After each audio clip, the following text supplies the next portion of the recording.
अभी दो कैंडिडेट मैदान में हैं, भूपेश अग्रवाल और रामकुमार बंसल। परिस्थिति कहाँ पर है? तो उस दिन मैंने जो माहौल देखा, जो मैंने रियलाइज किया, वो रामकुमार बंसल की फेवर में था।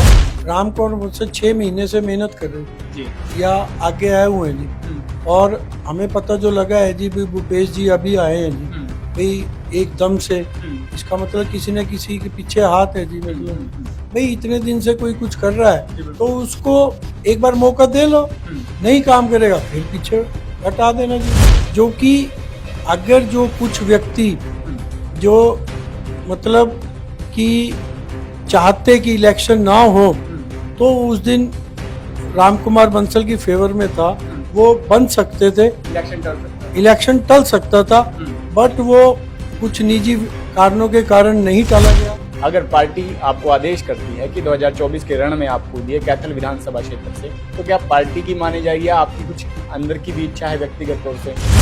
किसी के कहने से या सोचने से टिकटें नहीं मिलती कभी। देखो रणदीप सुरजेवाला बहुत बड़ी पावर है, उनको इस छोटे इलेक्शनों से बचना चाहिए।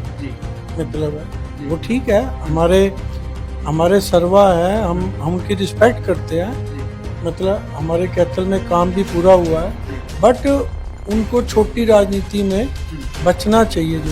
तो ये थे हमारे साथ अनिल चौधरी जी। इन्होंने बात की न पक्ष की न विपक्ष की, बात करी निष्पक्ष की। मैं उन लोगों से रूबरू करवा रहा हूँ जो सियासतदान हैं और सियासत में एक अहम भूमिका निभाते हैं। फिलहाल कैथल के डिस्ट्रिक्ट यानी अगर बात करें जननायक जनता पार्टी के वरिष्ठ नेता हमारे साथ अनिल चौधरी जी मौजूद है जो शहरी प्रधान हैं। इन्हीं से बातचीत कर लेते हैं, क्या कुछ वो रणनीति रहने वाली है 2024 में जननायक जनता पार्टी के संगठन के विस्तार को लेकर, या फिर वो कौन सी नब्ज टटोलने वाले हैं जो जननायक जनता पार्टी अब की बार उप मुख्यमंत्री दुष्यंत चौटाला को मुख्यमंत्री बनाने का जो सपना संजो रही है वो कैसे संभव होगा। सीधा इन्हीं से बातचीत कर लेते हैं। सर बहुत बहुत स्वागत है आपका। वेलकम है जी सर, आप कहीं ना कहीं अगर अग्रवाल चेहरा देखा जाए तो एक बड़ा चेहरा आपका माना जाता है और जननायक जनता पार्टी में आपकी अच्छी पकड़ है और आपका एक पद से भी नवाजा गया है, तो वो क्या कौन सी रणनीति रहने वाली है जिससे जो संगठन के विस्तार को लेकर आप रणनीति तय करने वाले हैं? सर हमारी संगठन की प्रक्रिया पूरी हो चुकी है पूरे हरियाणा में, और हमारा मिशन पार्टी का दुष्यंत 2024 है, और हर व्यक्ति हर वर्कर स्टॉन्च वर्कर है और वो उस तैयारी में है कि भी दुष्यंत चौटाला को 2024 में मुख्यमंत्री की राह पर लेकर जाया जाएगा। युवाओं की अक्सर आप बात करते हैं और युवाओं की ही पार्टी, शुरुआती दिनों में कहा जाता था कि ये तो लड़कों का टोला है, इससे कुछ नहीं होगा, पर जब 10 सीटें आई तो एकदम चमत्कार हुआ और सत्ता में भागीदारी बनी। अब वो कौन सा ब्रह्मास्त्र फेंकने वाले हैं कि डिप्टी हटाकर सीधा सीएम बनने वाले? सर आप एक चीज महसूस करें, पूरे हरियाणा में एक व्यक्ति एक परिवार, चौटाला परिवार ऐसा है जो खड़े खड़े काम करता है। ऐसा नहीं है कि भाई पेपर लिए या किसी बिचौलिए के थ्रू जाओगे दूसरी पार्टियों की तरह जो कि पूरे इंडिया की पार्टी है, भाई बिचौलिए के थ्रू जाओगे तो कोई काम हो जाएगा, बट ये एक परिवार ऐसा है जो कि खड़े खड़े काम करता है। ये आप हमें उसकी दाद देनी पड़ेगी और यही उनकी सोच है, यही कामयाबी का नतीजा है उनका। आप अजय सिंह चौटाला के काफी करीबी बताए जाते हैं और कयास अभी ये लगाई जा रही है, एक सीधा सा सवाल है, क्या 2024 में अगर पार्टी आपको आदेश करती है कि 2024 के रण में आप कूदिए कैथल विधानसभा क्षेत्र से, तो क्या पार्टी की मानी जाएगी या आपकी कुछ अंदर की भी इच्छा है व्यक्तिगत तौर से? हमारी कोई इच्छा नहीं है, हमारा परिवार जो महाशय जी का फ्रीडम फाइटर परिवार है, हम हमेशा सोशल उसमें और साथ में दोस्तों मैं आपका अपना शिवम अत्री हीरा कंसल्टेंसी कैथल से, आप हमसे tourist visa, student visa, work permit, PR filing करवा सकते हैं। सारे पैसे वीजा लगने के बाद हम आपका समय भी बचाएंगे, पैसे भी बचाएंगे और आपको धोखेबाजों से भी बचाएंगे। एक बार हीरा कंसल्टेंसी जरूर आए, आपकी अपनी हीरा कंसल्टेंसी कैथल। पॉलिटिक्स में रहे हैं, हमारा कोई इलेक्शन का या उसका नहीं है, और टिकट कहना और सुनना बड़ा आसान है, बट ये एक पार्लियामेंट्री बोर्ड होता है, उसकी पावर होती है और वो उसमें सब गुण दोष देखते हैं भी कहाँ से क्या होना चाहिए, किसी के कहने से या सोचने से टिकटें नहीं मिलती कभी भी। ये बोर्ड भी ये देखता है कि किसका रसूख है, किसकी समाज में पकड़ है, वो भी एक वोट बैंक देखकर देखता है। तो आपकी एक परिवार की समाज में अच्छी पकड़ मानी जाती है, तो अगर पार्टी आप पर दाव खेलती है तो क्या आप तैयार हैं?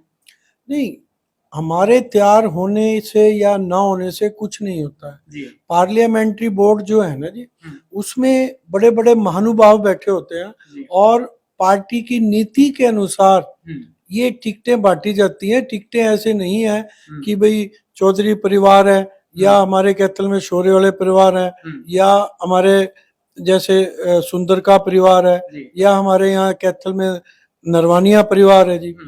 ये सब पार्लियामेंट्री बोर्ड के ऊपर डिपेंडेंट होता है जी। भाई हमें क्या करना है, किस आज टिकटें ऐसे नहीं बढ़ती, आज सब जाति देखी जाती है, जाति की वोट देखी जाती है जी।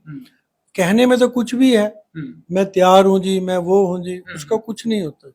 चलिए आप से अलग बात कर लेते हैं। कोई भी चेहरा आता है 2024 के रण में जेजेपी की टिकट पर, अभी के समीकरण कहाँ देखते हैं? अगर 2024 में परिस्थिति कहाँ देखते हैं जहां पर कांग्रेस भी, रणदीप सुरजेवाला भी लगातार कार्यक्रम करते नजर आ रहे हैं, ज्वाइनिंग करवा रहे हैं, और बीजेपी भी कहीं ना कहीं सम्मेलन करते हुए दिखाई दे रही है, और पन्ना प्रमुख तक उन्होंने बना ली है, रूट तक उन्होंने संगठन को पक्का कर लिया है। समीकरण कहाँ पर देखते हैं?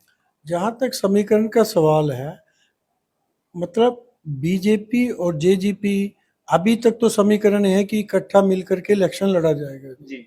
और जहां तक रणदीप सुरजेवाला जी का वो है, देखो रणदीप सुरजेवाला बहुत बड़ी पावर है जी। उनको इस छोटे इलेक्शनों से बचना चाहिए जी। मतलब है वो ठीक है, हमारे सरवा है, हम उनकी रिस्पेक्ट करते हैं जी।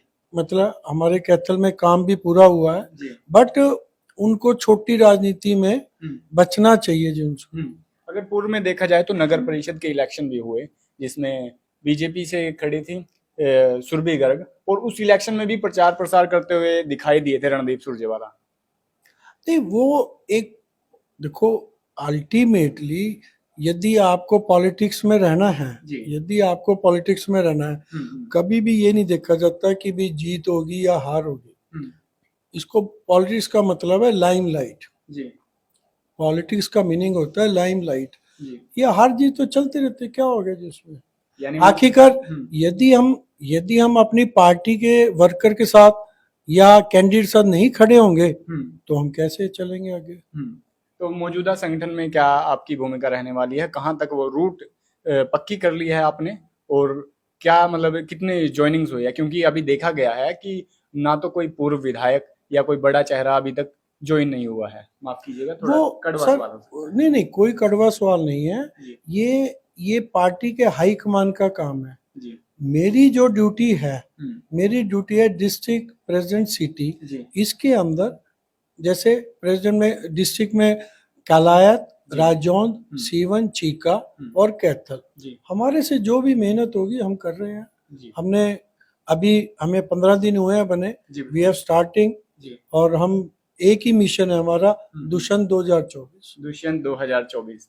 अग्रवाल युवा सभा के भी आप पूर्व में प्रधान रहे हैं, और मौजूदा अगर बात करें तो कल को चुनाव होने जा रहा है, उन दिनों में और अभी के दिनों में क्या कुछ फर्क देखते हैं? को आज समय बदलाव है और बदलाव होना भी चाहिए जी। वो भी कभी टाइम था कि ये तो लड़के से घूमते रहते हैं, और जब वो महाराजा अग्रसेन की मूर्ति लगी, प्रतिमा लगी, तो लगा कि ये बहुत बड़ा काम हुआ है और सबने रिस्पेक्ट दी, और डिप्टी चीफ मिनिस्टर पूर्व मुख्यमंत्री बनारसी दास गुप्ता यहाँ आए, और वो देखने वाला माहौल था कैथल का, भाई ये क्या हो गया मतलब। उसके बाद हमने जो भी फंक्शन किए, मान लो कैथल के अंदर बीमारी आई, मतलब लोग अपने आप आते थे, भाई एक दिन का पूरा पैसा हम देंगे। ये एक रेपुटेशन होती है उसकी संस्था की, भाई यहाँ जो पैसा खर्च हो रहा है ठीक हो रहा है। जो पारंपरिक कहा जाता है कि जो कवि सम्मेलन का जो आज भी जो आपने एक परंपरा बनाई है वो आज भी बरकरार है, पर अभी की कहाँ पर देखते हैं? क्या राजनीति का शिकार हो गई है? क्योंकि कुछ लोग कहते हैं कि राजनीति का शिकार हो गई है सभा। देखो सर, आपको ये तो समझना पड़ेगा कि जो व्यक्ति इलेक्शन लड़ता है, जी हमें अग्रवाल को उसको बुरा नहीं मानना चाहिए। जी और मैं तो कहता हूँ कि भाई अग्रवाल जितने भी राजनीति में आए, हमें बहुत खुशी है, मेरे को तो बहुत खुशी है जी कि पूर्व मुख्यमंत्री बनारसी दास गुप्ता कहा करते थे, भाई मैं क्या करूं, आखिरकार सिर चाहिए, जी और आज वो सिर देखने को मिल रहे हैं, जी तो हमें तो बहुत खुशी है। जी अभी की अगर बात करें जिन्होंने नामांकन दाखिल किया था, ज्यादातर लोगों ने रामकुमार बंसल को भी समर्थन कर दिया था। तो अभी दो कैंडिडेट मैदान में हैं, भूपेश अग्रवाल और रामकुमार बंसल। परिस्थिति कहाँ पर देखते हैं? नहीं, हमें परिस्थिति हमारे लिए तो दोनों के लिए एक है, जी बट जो उस दिन मैं मीटिंग में था, जी तो उस दिन मैंने जो माहौल देखा, जो मैंने रियलाइज किया, वो रामकुमार बंसल की फेवर में था। जी जो कि अगर जो कुछ व्यक्ति जो मतलब कि चाहते कि इलेक्शन ना हो, तो उस दिन रामकुमार बंसल की फेवर में था, वो बन सकते थे, इलेक्शन टल सकता है। इलेक्शन टल सकता था, बट वो कुछ निजी कारणों के कारण नहीं टाला गया। तो कल हो जाएगा क्लियर, कल को हो जाएगा, कल हो जाएगा जी। तो जो सामने कैंडिडेट है वो भी समाज सेवी में एक अलग नाम है, भूपेश अग्रवाल जी काफी समाज सेवा करते हैं, और रामकुमार बंसल भी काफी अच्छे मतलब समाज सेवक हैं। तो कल को जो आपके अग्रवाल भाई और तमाम जो सामाजिक लोग देख रहे हैं, वोटिंग को लेकर क्या कुछ अपील करना चाहेंगे जो आपके लोग? नहीं, हमारी तरफ से दोनों एक हैं जी। जी हमने तो मैंने यही कहना कि दोनों कैंडिडेट खड़े हैं जो समाज के लोग देख रहे हैं वोटिंग को। नहीं, जहां तक इस बात का सवाल है ना जी, रामकुमार बंसल 6 महीने से मेहनत कर रहे हैं जी या आगे आए हुए हैं जी, और हमें पता जो लगा है जी, भी भूपेश जी अभी आए हैं जी, भाई एकदम से, इसका मतलब किसी न किसी के पीछे हाथ है जी। मतलब भाई इतने दिन से कोई कुछ कर रहा है तो उसको एक बार मौका दे लो, नहीं काम करेगा फिर पीछे हटा देना जी उसको। जी बिल्कुल। और जहां तक उस दिन मीटिंग का सवाल है, उस दिन भी वो उसकी जहां मीटिंग में जो लोग थे, जो लोग नहीं अग्रवाल समाज था, लगता था कि भाई वो रामकुमार बंसल की फेवर में था, बट कल को अब तो कोई ये बातें रही नहीं, अब तो जो कल शाम को पता लग जाएगा जी।